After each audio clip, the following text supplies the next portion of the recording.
So we will begin this 3 days seminar on aesthetics in performance.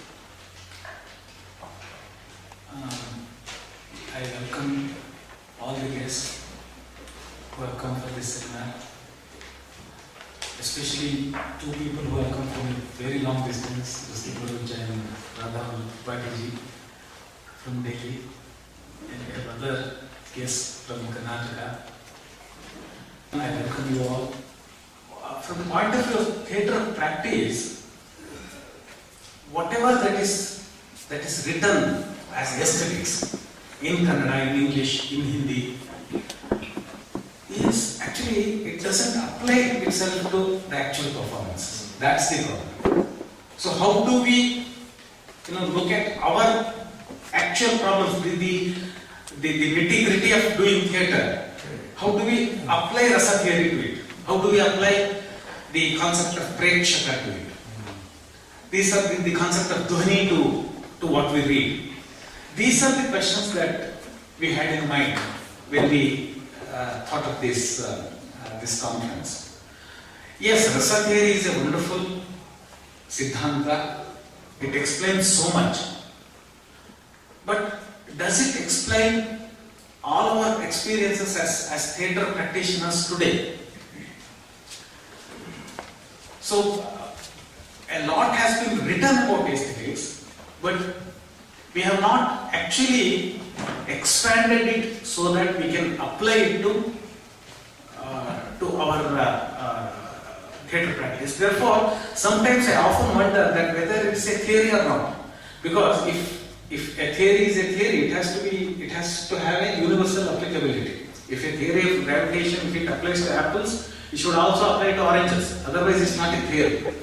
So, if rasa theory applies to Kudiyattam, if it applies to Sanskrit drama, if it applies to Yakshagana, it should also apply to Shankara Venkateswaran's play. It should apply to Maya Rao's play. It should apply to Ninasam's work and Adi Shakti's work. Otherwise, what's the use of having rasa theory? It may not be the problem with the rasa theory, it may be the problem with us that we have not actually engaged ourselves with the rasa theory so much so that we actually appropriate it and use it to explain our work.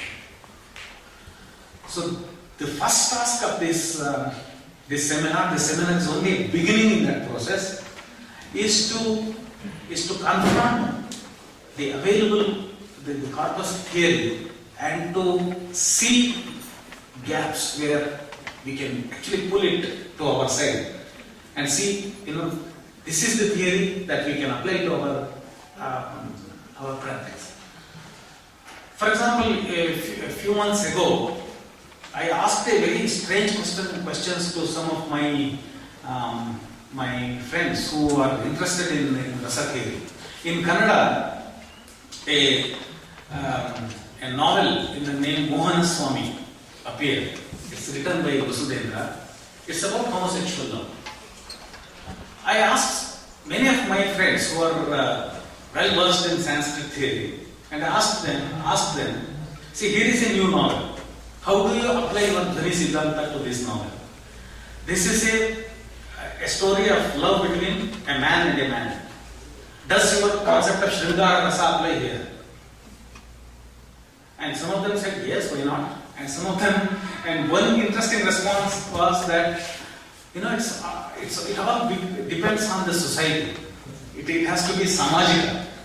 When society accepts homosexuality, we can call it Shringara Rasa. Otherwise, so in other words, this also, for example, in contemporary times, leads to a constant tension, which many of us have discussed here earlier, between art production and art criticism. And every time we discuss theatre production, which happens in Shibira, and the next day people talk about it, you have people talking about something, and then there is a production which has happened. And then this question about, the response of artists towards so-called art critics. If very famously echoed in different ways, sometimes very negatively, as the fact that critics are those who cannot be artists and so on. This debate, I'm sure all of us are well aware. And what is it that, I'm not talking about whether that makes sense or not, what is it based upon? What ideas is even the claim that criticism, that is understanding art, analyzing art, responding to art, different from the production of art? What is that distance? Again, to use Rancière's term about spectatorship, and in our way of understanding theatre practice, there is a performance and there is a spectator and there is a distance between them. There is an artwork and an art critique and there is a distance between them.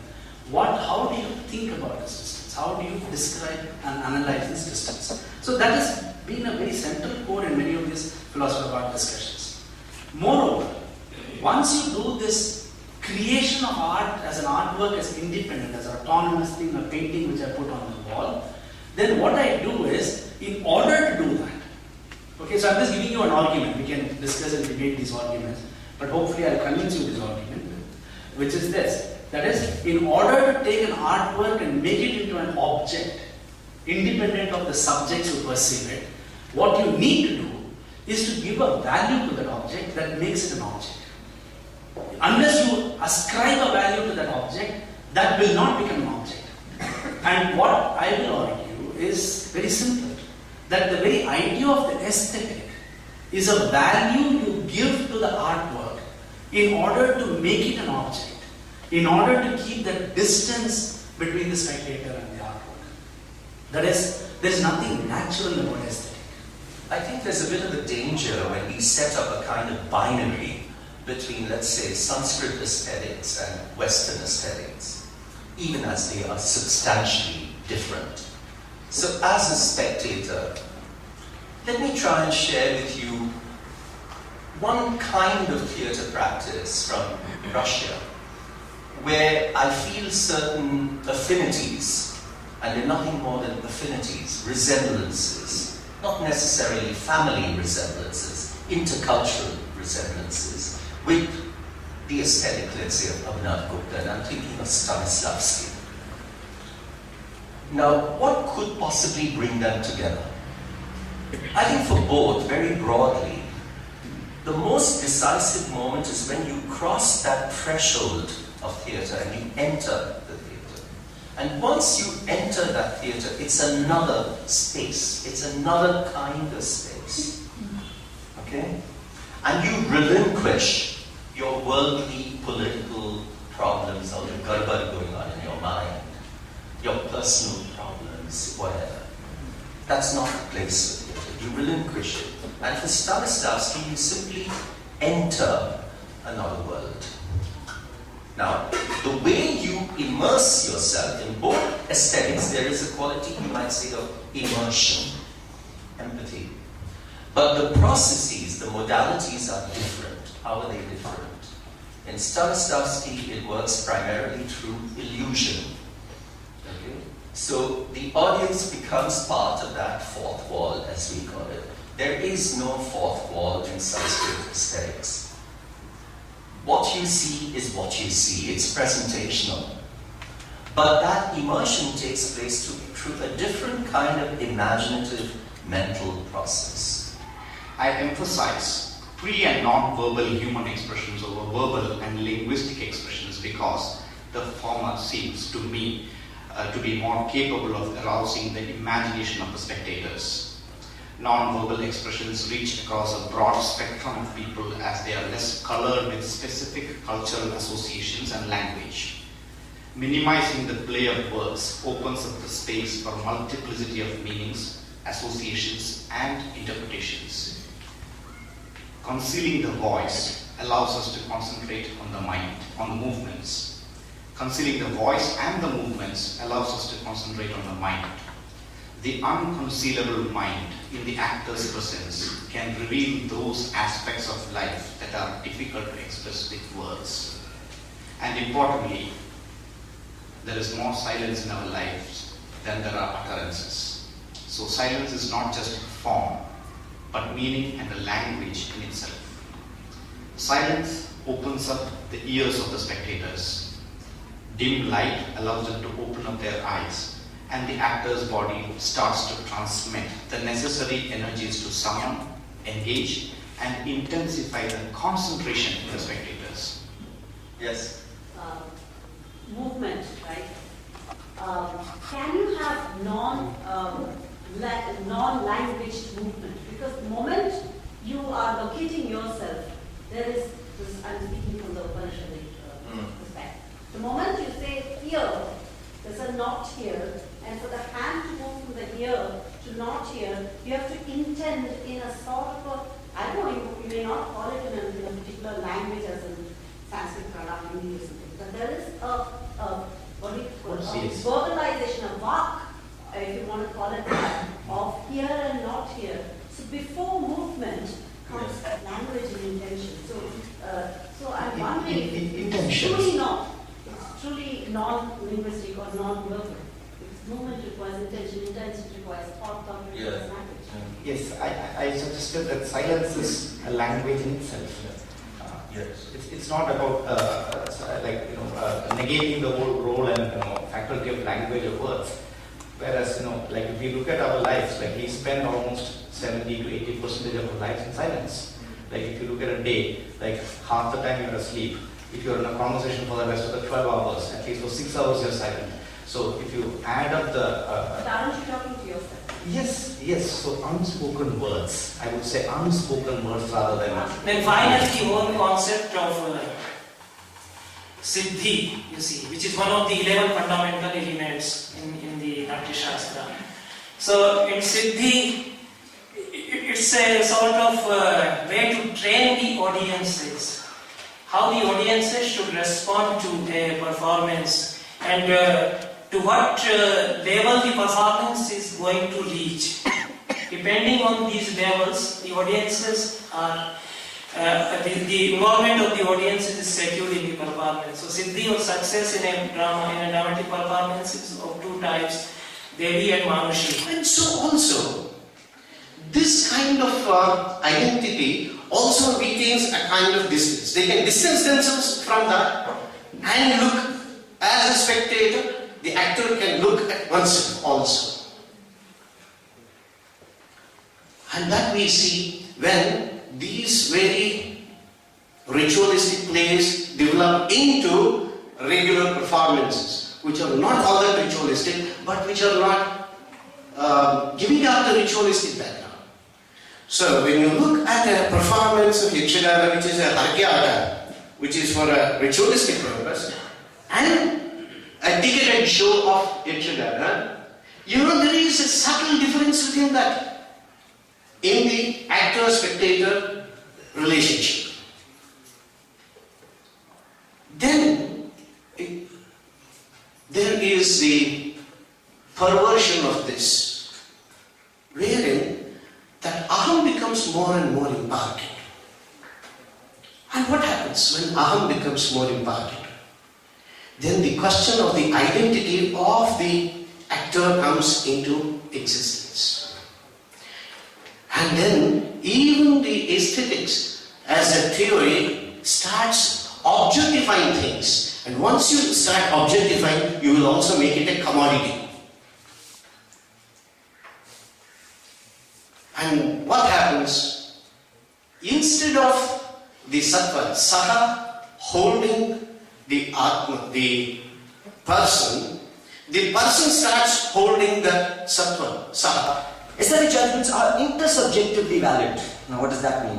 I, when I make a judgment, this tulip is beautiful, expect all human beings to feel aesthetic pleasure upon seeing a tulip. So when I see a tulip and I feel pleasure, in that moment I expect that all of you, when you see a tulip under ideal conditions, will also feel the same pleasure. Right? Kant argues for this claims as follows. So here's the argument, the broad argument. All human beings possess the same mental faculties. So we all have understanding, imagination, sensibility, and so on and so forth, right? All human beings possess the same mental faculties. I am aware of not judging this particular tulip as beautiful out of any selfish sensory impulse. So I'm not judging this as beautiful because I'm interested in it, right? There's no sensory impulse that's forcing me to judge it as beautiful, right? So I'm aware of that. It's not like the Italy case, right? So I know that there's nothing individuating me here. So there's no selfish reason why. What is selfish? That which sort of demarcates me from all of you, right? There's no selfish reason why I'm judging this as beautiful. Therefore, I conclude that if everyone judges a tulip without any selfish sensory impulse, everyone would also judge the tulip as beautiful in just the way I do. That's the general claim, right? It's going to be, as you will see, it's going to be a controversial claim. So there is a universality. He call it generality. Right? There's a generality to an aesthetic judgment, right? Which is, I think, quite exciting in any case as a claim. And also what I see from what you said, because see, the idea that beauty is inherent to your thing or essential to your thing is hugely problematic. See, you are saying the separation, for instance, that it's not sensory. The separation you are making, which is Kantian, from what you said, is there is a sensory thing and there's a perceived or a cognate thing. See, like if it's very warm and you get a cold shower or you can jump into a pool of water, you feel pleasure. I don't think the sunset, which is very beautiful, is an intellectual or a cognate idea. It's just a visual pleasure-giving thing. It is. So is the tulip to some people and apparently not to others. But the thing is, it is sensual. It is sensual to start with, I'm saying. I believe, and completely mistakenly perhaps, maybe, but I believe the notion of beauty is an attribute that humans construct. It is not essential to anything in itself. It's just visual, it relates to our imagination, our sensibility, space-time as opposed to, so it might not be beautiful to the cockroach. It's just that the kind of being that I am, when I leave cognition aside, I am in sync with that sort of form. That's all. So that's why when I see and that's why the lingering business. I see the sunset and I linger. Something, there's fit, there's sync, there's a match. This interplay that takes place between artifice, and you're quite right, nature is a cultural artifact. We shape nature, we make nature, we interpret nature. But Lakshmi, please, you've been wanting to talk. First one is about the concept of sensorial, and a couple of them raised it. When you're talking about generalities, I was just thinking, not directly responding to, but just asking this question of Kant himself. Like, generality in logical structure is universal, but sensorial seems to be somewhat, individual. And that for me, in sort of, it can easily go into the psychological, you like, you don't like. But in some sense, in Indian philosophy, we have perception, which is quite universal. And all we know through the senses. And speaking from as a Charvaka, who won't even believe in the inference, you would say, why is there a denial of pleasure and senses in aesthetics? What is wrong in having a sensorial aesthetic? Under ideal conditions, I will want to linger. So I won't want to linger around the gutter, let's say, right?